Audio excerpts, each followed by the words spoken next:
Welcome back to Liquid Future. We're still here at Unrig Conference in Nashville, Tennessee. Now we're being joined by Sam Wang of Princeton University, one of the leading researchers on fixing gerrymandering across the country. Thank you very much for joining us. Thanks for having me. So can you explain at a high level what your research on gerrymandering is about? Sure. I'm a data scientist. I run a neuroscience research group at Princeton University. What we do with the gerrymandering group is we use math to help the law, and we use math to understand what the law means. And so at gerrymandered.princeton.edu, we do data analytics to understand gerrymandering. We put tools into the hands of citizens to help them analyze offenses in their own states. And we generally are developing tools to make redistricting fairer at all levels, from Supreme Court litigation to citizens who are trying to do a better job in their communities. So at a high level, how would a citizen be able to tell whether their districts were drawn unfairly or not? It depends on the question. So redistricting is complicated because different communities want to be represented in various ways. So one question is, if you're a member of a particular racial or ethnic group, then you may want to know whether you have been packed in a way so that you have very few chances to elect someone, or cracked so you have no chances at all. That's something that lawyers and mathematicians get together to do.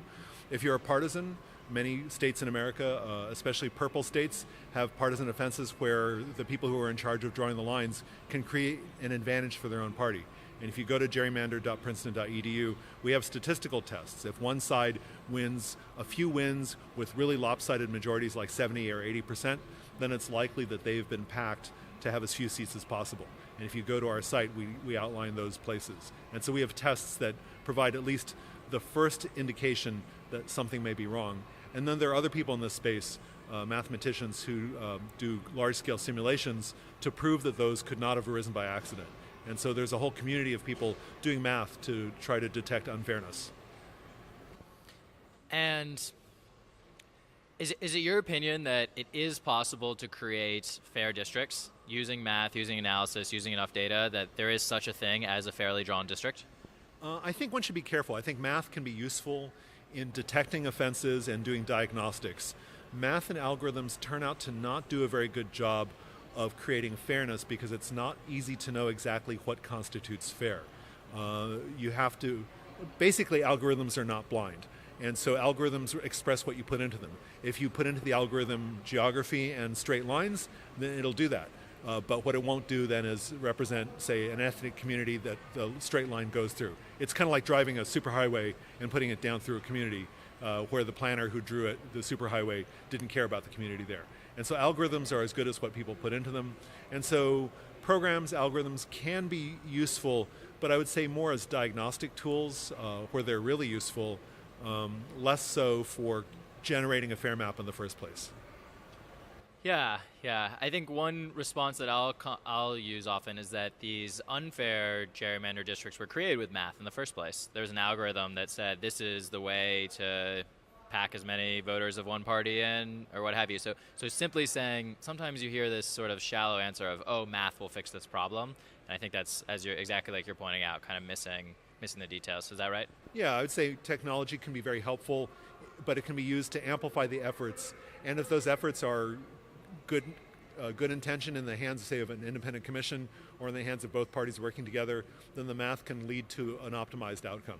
If the math is in the hands of one party that has sole control, or in the hands of somebody who made the rules and doesn't care about certain issues, then the math leads to other places. It's an amplifier of human intent. And so can you speak to how your data is being used currently and how you hope for the data to be used in the future? Oh yeah, absolutely. So we have a project, Open Precincts, and people can read about it at openprecincts.org. What we're doing is we're collecting accurate precinct geographies from around the nation, and we're taking that precinct geography, putting it together with census information, American Community Survey data, voting data, to create a one-stop database that's a unified, clean database that can be then poured into software for people to draw maps, to let citizens evaluate maps proposed by legislators. The general idea is that we have a 50-state ambition to create data, clean, good data in every state for use in 2021 redistricting. And so it's a crowdsourced project. We're looking for volunteers. We're looking for people to help us achieve this goal in time for nationwide redistricting. In what ways would a volunteer be able to help? It depends. Volunteers can help in different ways. It depends on their level of expertise. If they don't know anything at all, then they might email or contact county clerks and say, could you please send us your precinct map? If they know a little bit more, then maybe they can use some of our scripts that we've developed to speed the cleaning of data. And so we have ways of cleaning data really efficiently, and then those get turned into a special kind of file called a shapefile, and those shapefiles then get merged with data. So we have needs for volunteers at every level. We're right now recruiting for team captains, rank and file people to make calls. We're here at Unreg really hoping to meet people who want to get engaged, whether it be in Kentucky or Wyoming or North Carolina or Minnesota or Michigan, wherever they are. We want people to help out and help us get to our goal. And then, can you speak at all? There's famously these Supreme Court cases dealing with gerrymandering. Can you speak to that? I don't want to bias the cases. Sometimes, can you speak to what are the cases about? What can we expect? What are the hopes? What are the goals? Yeah, there's two cases as we're recording this that were argued this week in front of the Supreme Court. One about an offense committed by Republicans in North Carolina. The other about an offense committed by Democrats in Maryland. So these bipartisan cases came up before the Supreme Court for oral argument. One possibility is that they may lay down a principle. They've been flirting with that idea for 3 decades, and they could lay down a principle of how far is too far when it comes to aggressive partisan gerrymanders. Currently, the deciding votes probably are going to come down to Chief Justice Roberts and Justice Brett Kavanaugh, and so those two justices have expressed interest in regulating the offense, but they don't know exactly how to define it. And so math may play a role in helping to say if one district is drawn in an extreme way, they may be interested in that. The liberal justices are more interested in statewide measures, and that would be another way of measuring whether an offense took place. And we're all waiting probably until June for a decision. That would lay down a federal standard. If they don't come through, then there's state court action and state laws and state initiatives, and people all over the United States are going to have to pitch in to work in their own states to discover what I would call their inner federalist and say, in my home state, we're going to do it this way, by giving feedback, by collecting data, by talking back to legislators. Are there some states that the issue is especially egregious and other states where there's not an issue at all? The tendency is for the offenses to be worst where there's tension. In the case of racial tension, it would be places where there's a tension between the white majority and a particular racial minority. Texas comes to mind. In the case of partisan gerrymandering, the tendency is for those offenses to happen in places where there's some kind of advantage to be gained. Purple states where the two parties are divided 50-50 are the most ripe for offenses because it's there where you can gain the most leverage. This is why the same states that we call swing states in presidential elections are also the places where the nastiest battles occur. Michigan, Pennsylvania, Ohio, North Carolina, these are places where people have been hived off according to their partisan preference. There are also places where activists have worked really hard to try to achieve reform. So in the next decade, possible places for offenses are going to change. Different places go purple. In the next cycle, we may be watching Georgia, Florida, Minnesota, maybe New Hampshire. Those are places where there could be partisan offenses in the future that citizens should be on the alert for.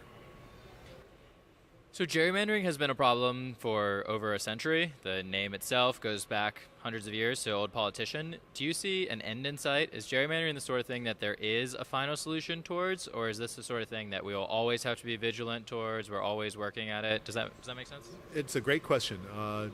When the founders set up our single-member district form of government, actually it wasn't necessarily always single-member districts. Sometimes it was at-large members. They didn't necessarily know how strong these factions could be. Gerrymandering has become worse anytime a group of voters develop ingrained enough habits that they have an aggregated group interest. Racial minorities often have an interest. These days in polarized America, the Democrats and Republicans also have reliable voting habits. Whenever voters become habitual and become somewhat predictable in their voting, that's a chance for gerrymandering to take place. I think we're at a unique time in our history. It's a second Gilded Age. The first Gilded Age was a time of government corruption and a time of deep partisan division. It gave way to the progressive era when there were reforms put in place to make government work better, things like women getting the vote, popular election of senators. So a possibility is that we can finally deal with gerrymandering by creating commissions that can do the job of having citizens sit at the table, break the vicious cycle of feedback where legislators keep themselves going by drawing their own lines. And so one possible way out of this pretty troubled partisan time we're in right now is to create a system that can finally address gerrymandering in ways that the founders couldn't quite figure out back in the 18th century. Yeah, so I'm from California, and correct, you're the expert on the subject. So my understanding is that California, we claim that we have solved the problem of gerrymandering thanks to these independent commissions. Is that correct? California is, in fact, a model for the rest of the country. I would say that the California Commission, both Republican and Democratic commissioners on that commission, have expressed a lot of faith in the process. I myself have met several of those commissioners, and I have had one conversation with a Republican commissioner who went on and on about how she thought the wrong priorities were expressed in one part of the state, how the Democratic commissioners were hypocrites and how they had expressed this principle. I said, well, okay, but what about the process? Do you have faith in the way it was done? And she said, absolutely. She had a lot of faith in the process. And so, not everyone is always going to be happy. But California, using a commission, drew the first Asian American district in the Bay Area that could elect an Asian American member to Congress. That was a first for them. So that's just one example of something that the California Commission addressed and was able to handle. That was in the Santa Clara area. Diana Shu? I don't remember who it was. Yeah. But it's just an example of a way in which a commission can identify a particular representational need and balance it against other needs. It's tough because representing everyone in a district system is super hard. But for this foreseeable future, most of the United States is going to use these districts. And so we're going to be, it's what we have, and we should repair it as part of strengthening democracy. Do you have comments on alternatives? Like there's the op-ed a month or two back about multi-member districts to try to get around this problem? The alternatives are often intriguing and sometimes can fix a particular problem. One of the difficulties with pretty much any alternative is that there may be unforeseen consequences. And so I think it would be generally a good idea for these alternatives to be tried out locally, especially in places with very engaged citizens. And I think as those places try out different things, for instance, Maine is doing an experiment with ranked choice voting. That's an interesting approach. One can imagine other kinds of things. Different experiments on achieving representation can be tried locally. I've heard a rumor from you all about liquid democracy, and I've heard that liquid democracy is the latest thing, and I can't wait to see how that turns out. That's right. Any other questions? What am I forgetting to ask? I don't know. I feel like I should ask you, what are the exciting things that you've encountered here about reforms and what the energy is here at Unrig? I'm personally, in terms of single winner elections, I'm, as of this afternoon, the most excited about star voting. Are you familiar with this method? Star voting. Don't know much about it. STAR stands for score, then automatic runoff. You have all your candidates. You can rank them 0, 1, 2, 3, 4, 5, like a Amazon star rating system or Uber star rating system. You add up all the ratings for all the candidates. Whichever two candidates get the most votes go on to the automatic runoff round. And the automatic runoff round, you take all the votes that everyone casts, and just among those two, for each voter, whichever of the two was ranked higher, that voter casts one vote of the two finalists. And so it's effectively a fully expressive score voting system in the beginning, where you can say, of this candidate, I like them 3 out of 5 or 2 out of 5. But then it prevents what some people see as sort of the strategic voting, where you're not being as honest and you give some people 5 and other people 0, because it creates that, I still prefer this person over the other. That's the basic idea. And so it contains protections against strategic voting? Yeah. You intrigue me, old bean. Yeah. I'll be interested to see how that works out. Yeah, if anyone wants to learn about it, equal.vote, I think, is the best website that explains it very simply. But the proponents of it would claim that it's the most accurate, good simplicity, fully expressive, strong security, because it's precinct summable. You don't have to centralize all the votes like with instant runoff voting. Voting method available, and it can be implemented with relatively simple ballots, relatively simple tabulating machines, and the actual process is all using simple math, so it can be analyzed and audited quite easily. Where is it being tried? So they're using it in some private groups. It was only originated in the last few years, less than half a decade old, compared to these other alternative voting methods, which are decades old. And so they haven't actually been able to pass it yet in legislation for government elections. There was a ballot initiative. There are 2 ballot initiatives in Oregon, or in the Portland County and in the Eugene, Oregon county, but one of them failed. One of them didn't make the ballot access, and one of them got 48% of the vote, but just barely missed. And so they're trying again next season. And that's all with basically no funding whatsoever. All right, well, I will say that I found Unrigged to be a place to learn about new things, learn about new experiments in democracy. I've been really interested in the energy here, especially people talking to one another of sometimes very different political views. And that's been an unusual experience for me to have such a diverse range of viewpoints of people talking to each other nicely and civilly. Does that not happen at Princeton? It happens in Princeton, but to have a political event where people talk to one another and are able to encounter diverse viewpoints. When you go to most people don't go to political events to talk to people of opposite views. That is just never happens. And so this is like a giant salon of several thousand people talking about ideas. Yeah, I agree. It's been wonderful, and it's great to get so many people in the room and getting the connections happening, getting people to come face to face and share ideas and share strategies. I agree with you completely.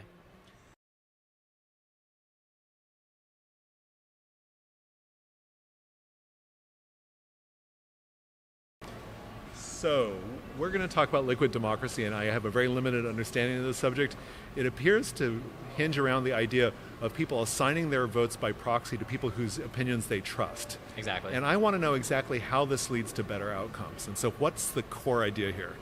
So the core mechanism is think about democracy as this evolving process over thousands of years. So in ancient Athens, you had everyone gathering in person in the form direct democracy. And as you have the parliamentary systems developing in 1776, what we think of now as representative democracy is we elect one representative to go off to the legislature to represent our geographic district. So for the national level, we have 435 people representing 300 million of us. It's a little bit less than 1 million to 1, about 700,000 to 1. That's an electoral democracy system, electoral representation. Liquid democracy starts from the premise of our world has changed so much in the last 200 years. Our means of communication has evolved and become so much more effective. There certainly are easier ways. And so the basic premise is, can we allow voters to choose their own representative, first off, where you don't only need just one single elected representative to make the journey to vote in person in the legislature. We can, if we wanted, hypothetically, we could all be voting directly on legislation in a digital means, up, down, on policy. Like Brexit, which worked out so well. Completely. And again, that's direct democracy. Again, that's direct democracy. So that's 2,000-year-old democracy. That's ancient Athenian democracy. That's not appropriate for complicated issues. All right, bad use case. All right, keep on going. Well, no, that's a perfect example of the problems of direct democracy. Okay, all right. And so we want to preserve representation. It's very important. Representation is a wonderful thing. The way that I like to think about it is that we don't do everything in our private lives ourselves. I didn't make this clothing. We didn't make this furniture. We didn't make this equipment we're doing. We all specialize in different things that we're good at, and we trade and we help each other out in covering. Government is our tool for addressing the issues that we face collectively. The affairs of the city, the issues of the city is the polis, the politics. And so in the same way, can we evolve the way that we deliberate and address issues collectively where you have representatives that you chose yourself? So the real mechanism is everyone starts out with one person, one vote. You have a voting power of one. And you can vote directly on policy, up or down, just like a congressperson. Anytime you don't vote on that policy, your voting power automatically gets transferred to your personally chosen representative. So representation becomes a backup. It's like if you can't be at home, who would you leave with the keys to your house to watch your pets or water your plants or get your mail? Representation is, I can't be in the room, I don't know enough on this topic.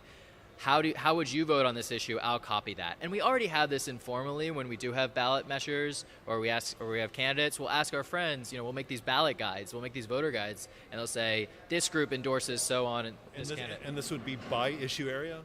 Yeah, so the really powerful form of liquid democracy is to say, who is my representative for education issues versus foreign policy issues, versus energy issues, and so you can build like your all-star team of the people you trust most on these different topics.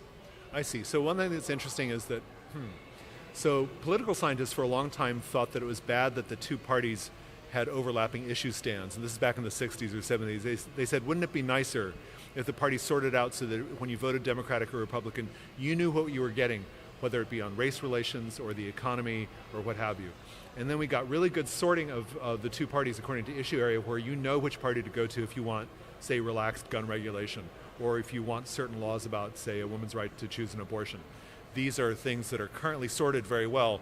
And now with that sorting, we now have high levels of partisan division and difficulties in so if you have liquid democracy, you would no longer have sorting by parties. Well, you could mix and match. You could say, I like the Democratic Party's stance on these issues, but I disagree with their stance on these other issues. And in fact, I really like this professor of my stance on these issues. I think they're the most trustworthy person on how to deal with the topic of X. And you always have your voice heard, because by proxy you assign it, so if you don't go and vote, you're always in control of your vote. So at what level would one practically be able to enact this anywhere in the United States? Fantastic question. So it would be ludicrously difficult, not at all possible, to try to pass a constitutional amendment to make this happen nationwide. That's not happening anytime soon for a million very wise reasons, right? Agree. So here's the sort of secret sauce that got my attention and makes me interested in liquid democracy. The strategy is to run liquid candidates. And these are people that run in the existing electoral system for legislative office and say, if I get elected, I will cast all of my decisions according to as directed by my local liquid majority.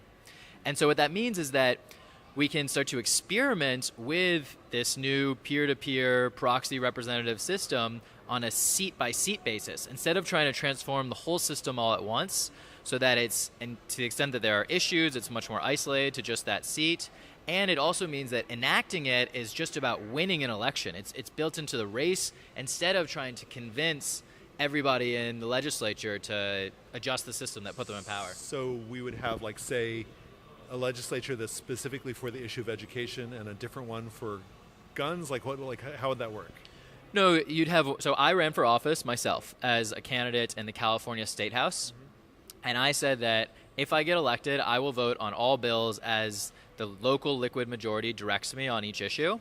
So then I can log into the Liquid app that we've built. We've already built all the technology to power this.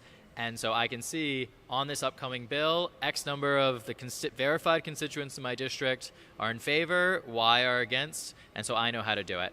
And they're all participating separately. I'm the elected representative, but they have their own personal representatives within the liquid system who are representing them as a backup on education issues or what have you.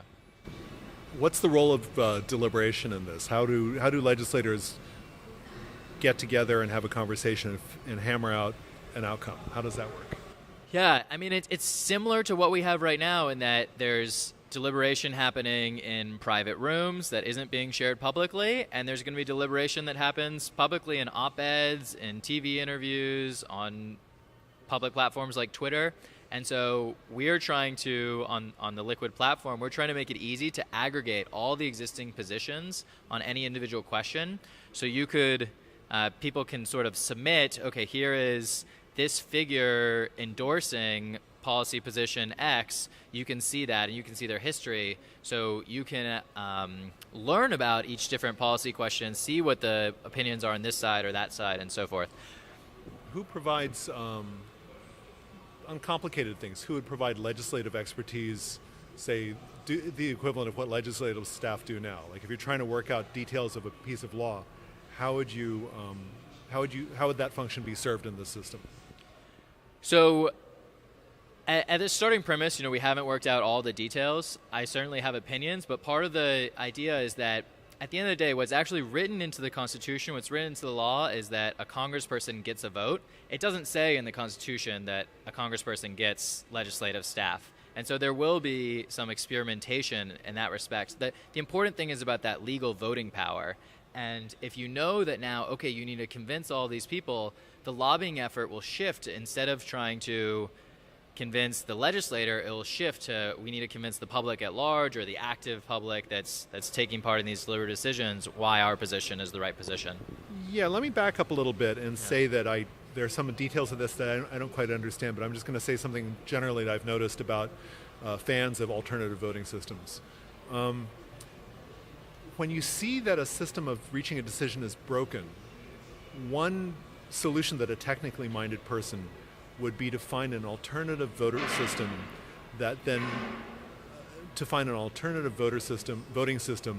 that resolves the impasse. We can see an example of this as we're recording this in the case of Brexit, where Parliament is unable to arrive at any single decision about exactly what to do about leaving the European Union. They got voted into it by referendum. For some reason, they don't want to have another referendum, and so they keep on going around in circles trying to figure out what the plan is. And so when deliberation fails, one hammer that we like to reach for is, let's change the voting system. I often encounter people who are proponents of alternative voting systems who, I'm not pointing fingers, but I have... Criticism welcome. We want it to be as strong as possible. But I have possible. noticed that those who prefer those alternative voting systems, sometimes they're people who are not into deliberation. They're not into the give and take of creating laws. And so one difficulty I see here is that I think there's virtue in having representatives represent people, but there's still a role for conversation, compromise, and honestly, there's a role for expertise and things like legislative staff. And so I think that as we move towards direct democracy, which is a way that reformers would like to go, the logical consequence of wanting direct democracy is let's come up with smarter ways of voting. So I can see that as a solution to some of the things that are problems in the U.S. democracy at the moment.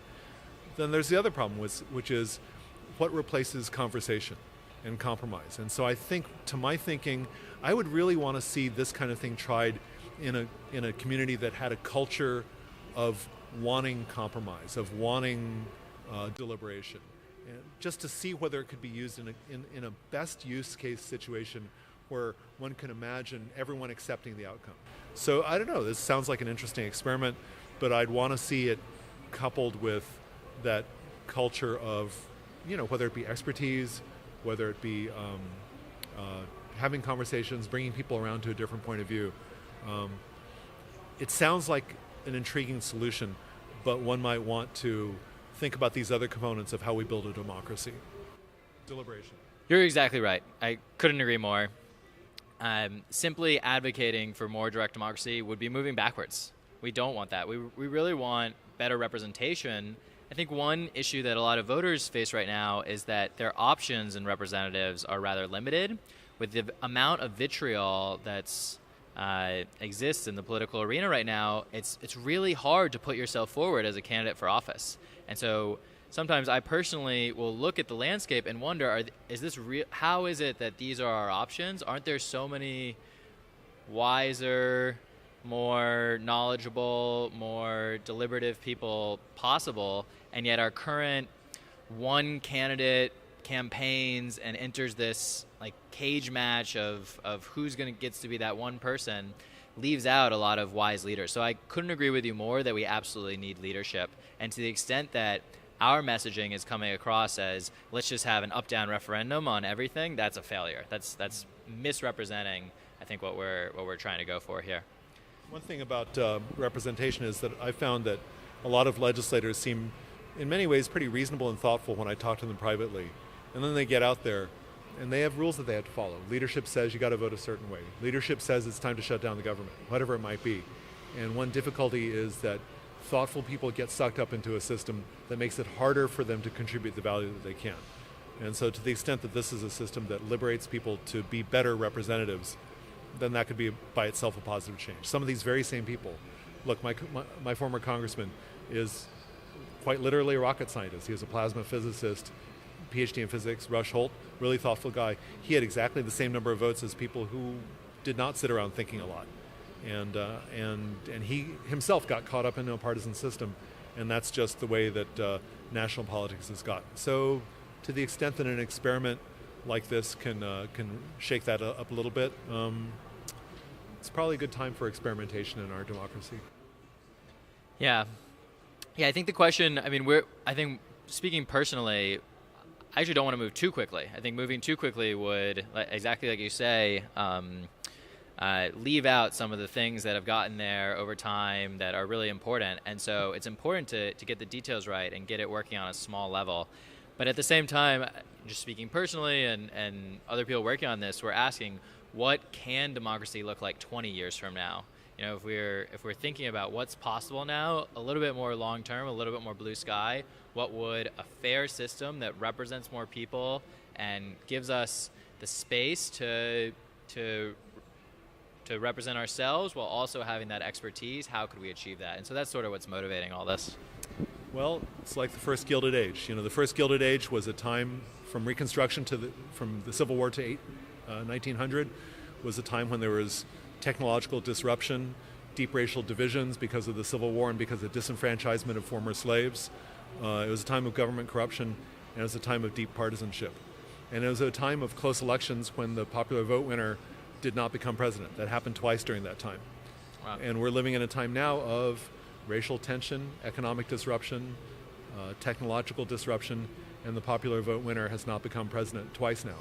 And so one good thing that came out of that era was the idea of government reforms. I think ideas like grand junction voting came into being at some point during the 19th century. People got interested in alternative ways of picking senators, like the popular vote. That was a thing that came into being back then. And so people were very interested in democratic reforms. So one thing about being in a really troubled time is that it can lead to reforms. And I would say that one thing that held people back in the Gilded Age was a reactionary Supreme Court that didn't like some of the reforms that were passed. So my first reaction to this is do it locally where the Supreme Court can't reach you, and do it in a way, whether it be in California or Maine or wherever it might be, to try out alternative methods of upvoting and downvoting. Totally. And just to bring it a little bit more specific, are there particular issues where you personally are interested? So of course, you're working on gerrymandering, that's affecting the structural questions of democracy. Are there policy issues where you could see yourself taking more of an interest, and other issues where you can think of other people that probably are more informed and you'd rather be a representative? I guess what I'm saying is, if you were to put yourself out there as, let me represent you on X issue, what would that X issue be? Or maybe it's nothing. I mean, it's just curious. I don't know a whole lot about trade. As a scientist, I read a lot of literature about climate change, and I have pretty, what I would say, considered views based on scientific evidence about CO2 leading to changes in worldwide climate. That's a domain where I would feel, I'm not a practitioner of that field work, but I feel more knowledgeable. Whether it be, there are certain aspects of education, like say K through 12 education, where I've done some work, and so that's a domain where I might feel more knowledgeable. Something like gun policy, I would be less knowledgeable. I am not a gun owner, and to me, I'd be really interested in hearing what other people had to say about gun issues. So certainly, there's different kinds of knowledge, and I'm interested in the thought of some kind of home rule in different issue areas. How would that work exactly? I guess I would find somebody who I trusted on gun issues, and I would find that person and I'd give them my proxy vote. Yeah. And then there'd be some other areas where I'd try to persuade people that maybe I was a good person to consult on, say, I'm a neuroscientist by trade, and maybe I'd be interested in being the person who has gone to on issues of child brain development and education issues. That'd be something where I'd really want to cast my own vote, or I guess in a liquid democratic system, I might want to stand for proxy representation to represent people. Do I understand the system correctly? Yeah, I think exactly. And so one, just to further fill out the gaps a little bit, we want to the extent that you already have a published public opinion on any issue, we want either ourselves or someone out there to help identify it and sort of submit it in almost like a crowdsourced way. Here's what Sam Wang feels about this policy question. And then that's visible on the bill page, on the policy question page. And so other people can see that and say, oh yeah, that is the strongest argument. Sam Wang's argument that yes, we need this bill because of XYZ reason, that is the strongest argument. And so they can one-click endorse that position, which means that they put all their voting power behind you on that issue. So it's like in a manual sense, like this is the leadership on this particular issue that we agree with the most. And so that can then also lead... that's like a manual way of saying we like his representation on this, and then we can say from that, oh, would you also like him to automatically represent you in the future on other issues of this same topic, if that makes sense. So the point is that you don't necessarily have to recruit a lot of proxies ahead of time. If you already have policy positions on different questions, we want to make those visible. And in the process of writing clearly communicable, persuasive arguments, people ought to start to think, wow, this guy's really a leader on this issue.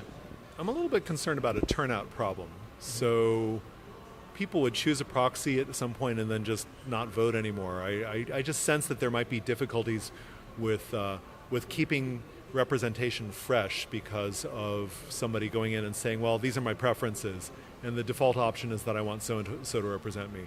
And so I perceive a little bit of an independent challenge of maintaining citizen engagement. Yeah, you're not the first person to say that. Just comparing with the status quo of what we have right now, for 99.99% of the population, we only engage in the once every other year election. So right now, it's already this tiny minority is voting on individual decision. But you're exactly right. I mean, even that at least forces people to be more engaged. So there have been some proposals out there to say that your proxy assignment might automatically expire every 2 years or every 6 years, just like your congressional representation needs to be renewed or your Senate representation.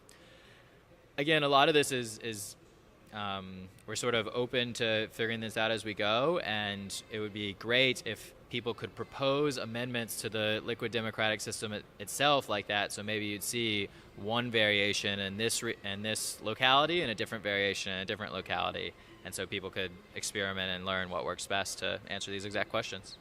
Okay, well, got to do it locally, because having a proxy that works in off years to increase turnout, already that sounds nonpartisan, and I think even as recently as 5-10 years ago, that was less partisan than it is now. And now the question of having more people having their views felt has become sucked into national partisanship. And so this just strikes me as something that ought to be tried locally first. Do you know what the perfect community would be? Maybe the aspects of it rather than the name of it? Town, educated, habits of high turnout, habits of civic engagement. Might try it out in Minnesota, Maine, Oregon. Those seem like places where there are people who have habits of turnout and habits of engagement that might lead to more openness to this. Another example would be not necessarily hyper-educated towns, but just places where people have a strong civic culture, and that's going to depend on the town. I won't name names because there's a risk of getting it wrong, but I would really be on the lookout for towns where there was a lot of civic culture and willingness to experiment. And maybe an ideal size in your mind? 200,000 or less. Well, that's larger than I was thinking. Smaller would be better. I mean, Princeton has the greater Princeton community where I live is about 40,000 people. I could see it working well in a community the size of Princeton. And so, yeah, Princeton would be a place where it might work. Actually, I can certainly say that there are lots of people in Princeton who have strong opinions, and they don't hide them. So, and at the same time are relatively civil. So that would be a place where there's a civic culture already in place. I can imagine other places that do that too. As I said, places at the edge of the country somehow. There's just this weird tradition where third parties and alternative voting systems seem to show up at the geographic edges of the country, whether it be Alaska, Minnesota, Maine, something about those edges. I don't know what it is. Closer to Canada. More pioneers? More pioneers. They feel more separate from national politics. Yeah. But really, even places like, Minnesota has the Democrat Farmer Labor Party. Alaska has independent candidates. Maine has independent candidates. Maine has ranked choice voting. But these places out at the far edges of the country, far from where I live, New Jersey would be not far from anything. But center population-wise. Yeah, New Jersey has the highest population density in the country, and is probably not the place to try it. The question is, in a liquid democratic system, can there be gerrymandering? So the party line on it is that geographic regions is a necessity of electoral democracy. Yeah. If you move towards the liquid democracy, you can have representation without needing to draw invisible boundary lines. And so the problem of gerrymandering over time could fade away. I I think it is harder to gerrymander because you are aggregating what would have been different districts into a single large district where people can have their votes felt. But that does raise the other problem, which is what the founders called mischiefs of faction, where factions get built up and those factions may become hostile to one another. I think one virtue that people bring up of a district-based system is the idea that representatives must be grounded in place, and you have to build up coalitions of people from geographically diverse areas. And so you could imagine that this in some ways might not address the kind of divisions that happen within a community, and one would want to think about that a little bit. This is one reason why you might want to do it on a smaller scale in a town. So I'd be a little bit concerned about not gerrymandering per se, but factionalization. And this gets back to what I was saying about deliberation. I mean, if you look at places that have not really this kind of thing, but like in Israel, you look at the Knesset, where there's splintering of many small parties, and each one of them has a proportional part of the chamber. That's an example of a case where there is difficulty in forming coalitions, and there's a lot of hostility that's built up. In the UK, there's the DUP, there's the Scottish Nationalist Party. Again, those are regional interests with very strongly held views. And it's not the same idea as liquid democracy, but I do think of those as a little bit reminiscent of what you're talking about. So I'd be worried about factionalization. They share the quality of proportional representation, both these systems you're describing and a liquid democratic system. Yeah, so I'd want to give a little thought into exactly that, and I think that this is all the more reason to try it out in places with a strong civic culture. I mean, I can imagine this becoming a very good way of making towns representative, truly representative of their constituents' interests, school boards, that kind of thing. A little bit less sure about state-level politics. We've had a lot of people reach out to us and say, we have a democratic mandate in our private group. Can you provide the infrastructure to run this for our homeowners association, for our university, for our labor union, for our very progressive company that has a lot of democracy at the workplace? So that's another place that we've been doing some experimentation as well. Try it out on non-divisive issues that don't get everybody up in arms. Don't choose, like, I'm thinking about homeowner associations. You know, if they say, we're really mad about this, can this resolve that? No. Try to pick something where everyone gets eased into it, nice and relaxed.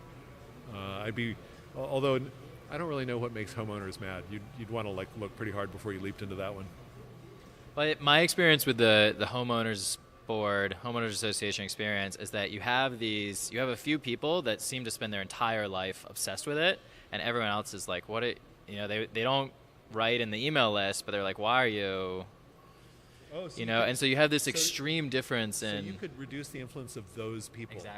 Exactly. You expose the silent majority because the current system is like only the people with the biggest axe to grind take the time to show up. But if you have all this proxying, now you're going to have some reasonable people that wield a lot more voting power, and it would depress the relative influence of these fringe extremists. Not naming names. Yeah. That's interesting. Yeah, that would be a kind of a get out of jail card for communities where the most vocal person shows up for the meeting. All right, It's worth experimenting with. I'm intrigued. Yeah. Well, thank you very much. This has been wonderful. Pleasure. Thanks for having me. Totally. Love the studio. Yes, that's right. And where can people go to learn more about you and follow your work? Everything I do is written about at some point or another at election.princeton.edu. That's the Princeton Election Consortium, election.princeton.edu. Elections, gerrymandering, occasionally neuroscience. Wonderful. Thank you very much. Thank you.